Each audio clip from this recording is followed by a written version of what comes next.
Verset 1. Verset 1 à 16 rencontre avec Ésaü. Il partagea. D'après Genèse 30.7, Jacob avait déjà partagé ses troupeaux et ses serviteurs en deux troupes, il ne s'agit plus ici que de sa famille proprement dite, qui était tout entière avec lui. Verset 2. Léa est la première des deux femmes, comme la moins aimée, car le danger est grand. Verset 3. Se prosterna. Cet hommage envers son frère, qui reste son aîné et son supérieur, est conforme aux muresses de l'Orient. Verset 4. Toute pensée de vengeance disparaît du cœur d'Ésaü, lorsqu'il voit son frère humilié devant lui et dénué de tout moyen de résistance. C'est l'effet de la bénédiction divine rendue à Jacob. Lui donna un baiser. Ce mot est marqué d'un signe de doute dans les Bibles hébraïques. Les rabbins en effet n'ont pas pu croire à la sincérité de ce baiser, ils se sont imaginés qu'Ésaü avait mordu Jacob et que tous deux avaient pleuré, Jacob parce que cette morsure était douloureuse, Ésaü parce que les dents lui faisaient mal. Verset 5. Qui sont ceux que tu as là? Le sens exact serait, que te sont ceux-là, dans quelle relation sont-ils avec toi? Verset 10. Si j'ai trouvé grâce, tu accepteras. Jacob tient à ce qu'Ésaü accepte ses présents, parce que, après cela, il lui sera moralement impossible de se tourner contre lui. Cette acceptation équivaudra à un renouvellement de leur fraternité. Comparez un présent qui a le même but Genèse 21.30. Car c'est pour cela, ou à cause de cela, de ce présent. C'est ce présent qui a fait qu'en te rencontrant j'ai vu ta face s'éclairer de bienveillance envers moi comme celle de Dieu quand il se montre à ceux qu'il aime. Puisque ce présent m'a concilié ta faveur, veut dire Jacob, ne le refuse pas maintenant, car je n'aurai plus de garantie que tu m'es favorable. Ce sens nous paraît plus naturel que le suivant, qui a été aussi proposé, c'est pour cela, c'est-à-dire pour que tu acceptes mon présent, que je me suis présenté devant toi comme on se présente devant Dieu, c'est-à-dire avec une offrande. Verset 11. Dieu a été bon pour moi. Ésaü n'a parlé que de son abondance, Jacob fait intervenir les gratuités de l'Éternel. Verset 14. Sur les pas. Le berger suivait le troupeau. Ainsi Jacob réglera sa marche sur les enfants et les troupeaux, il marchera à leurs pas. À Séhaïr. Il paraît qu'Ésaü avait invité Jacob à se rendre avec lui à Séhaïr et que Jacob n'avait pas osé refuser ouvertement l'invitation. À quoi lui aurait servi de se rendre dans un pays peu fertile et de s'éloigner ainsi de nouveau de la terre qui lui avait été promise? Ou bien devrait-on admettre qu'il s'est réellement rendu au pays d'Édom, sans que ce fait soit mentionné? Verset 15. Que je trouve grâce. Fais encore ici ma volonté.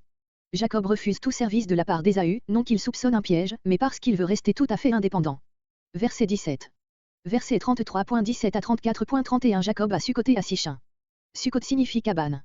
Cette localité était à l'est du Jourdain, Josué 13.27, entre ce fleuve et Pénuel. Comparez Juge 8.5, Juge 8.8.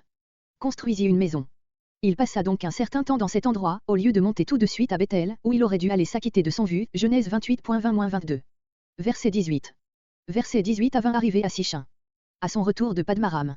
Il semble que nous nous trouvions en présence d'un nouveau document, qui aurait passé sous silence le séjour de Jacob à Sukkot.